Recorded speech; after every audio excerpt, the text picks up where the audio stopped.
नमस्कार दोस्तों। एकीकृत नाशी जीव प्रबंधन अथवा इंटीग्रेटेड पेस्ट मैनेजमेंट अथवा आईपीएम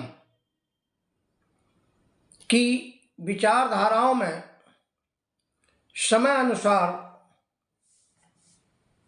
परिवर्तन आए हैं। ये परिवर्तन किस प्रकार से हैं, इस बारे में मैं कुछ अपने विचार व्यक्त करना चाहता हूं।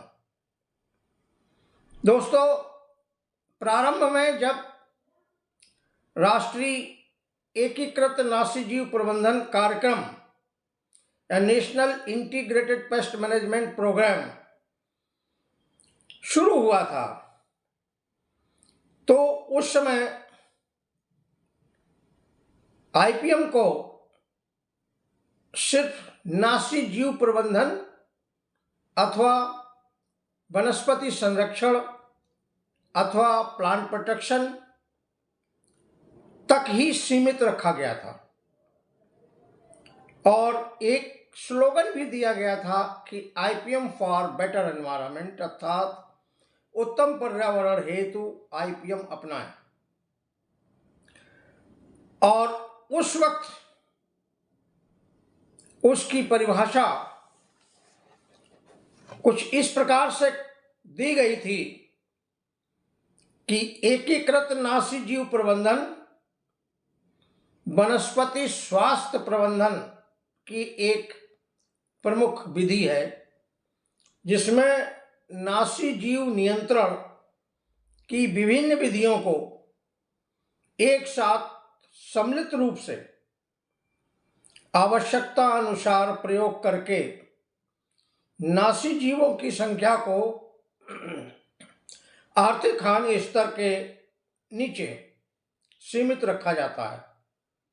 इस विधि में रासायनिक कीटनाशकों को अंतिम विकल्प के रूप में या अंतिम उपाय के रूप में सिफारिश की गई संस्तुति के अनुसार प्रयोग किया जाता है। दोस्तों, इस परिभाषा में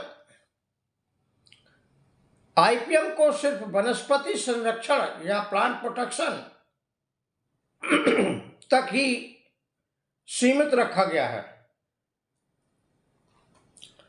एकीकृत नाशी जीव प्रबंधन को सिर्फ वनस्पति संरक्षण, परंतु समय अनुसार अब नवीन परिभाषाएं दी गई हैं।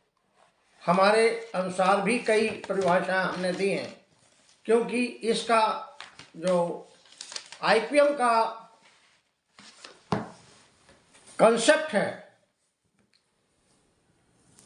उनके प्रयोग के अनुसार सिर्फ वनस्पति संरक्षण या प्लांट प्रोटेक्शन तक ही सीमित न रह करके ये जीवन, समाज और प्रकृति के विभिन्न मुद्दों तक सीमित हो गया है या फैल गया है। यह है सामुदायिक स्वास्थ्य, पर्यावरण, पारिस्थितिक तंत्र, जैव विविधता, प्रकृति व समाज के विभिन्न मुद्दों को भी समाहित करते हुए या शामिल करते हुए आईपीएम को परिभाषित किया जाने लगा है। यह विज्ञान के साथ साथ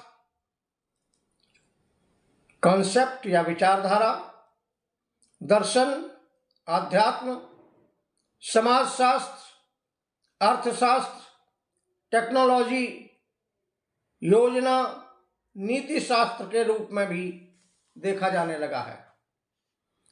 अर्थात अगर इसको अर्थशास्त्र के रूप में देखें तो जब कम से कम खर्चे में अधिक से अधिक उत्पादन इसका एक प्रमुख लक्ष्य है अर्थशास्त्र के रूप में। इसी प्रकार से सामाजिक के कार्यक्रम में देखा है, समाज के रूप में देखा जाए तो जहर मुक्त भोजन और रोग मुक्त समाज, यह इसका सामाजिक उद्देश्य है। तो इस प्रकार से इसको अब हमने बहुत ही विभिन्न प्रकार के परिप्रेक्ष्य में विभिन्न प्रकार से परिभाषित किया जाने लगा है। जहर मुक्त भोजन तथा रोग मुक्त समाज, यही है जीवन के प्रयास या आईपीएम के प्रयास। इस तरीके से यह जीवन के विभिन्न मुद्दों से जुड़ा हुआ न सिर्फ वनस्पति संरक्षण की, बल्कि ये फसल उत्पादन, फसल रक्षा, फसल विपणन, भंडारण तथा फसल उत्पादों के अंतिम उपयोग या अंतिम प्रयोग तक, यहाँ तक कि अगली फसल की तैयारी तक की संपूर्ण एवं समेकित विचारधारा के रूप में देखा जाने लगा है या देखा गया है।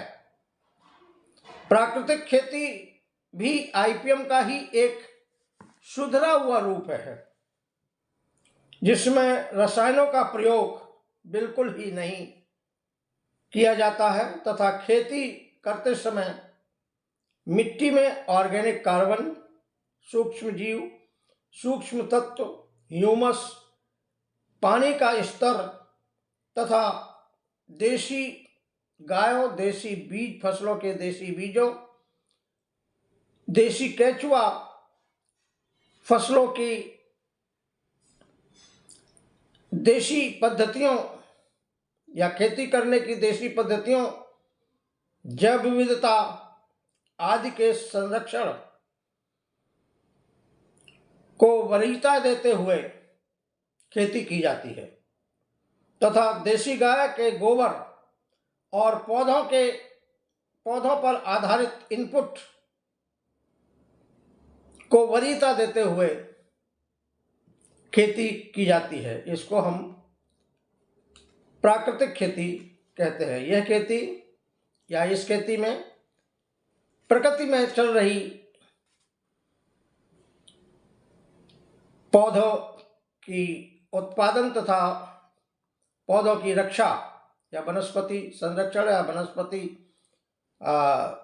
उत्पादन की प्रक्रिया के हिसाब से खेती की जाती है। इसके साथ साथ ये आईपीएम जीवन तथा उसके जीवन को बनाने वाले पंचभूत चित्त, जल, पावक, गगन, समीरा आदि को भी संरक्षण करते हुए करने की सिफारिश की गई है या करने को ही आईपीएम कहा गया है। इसी प्रकार से हम शुरुआत से अंत तक या अभी तक नेशनल आईपीएम प्रोग्राम से लेकर के और प्राकृतिक खेती तक विभिन्न प्रकार की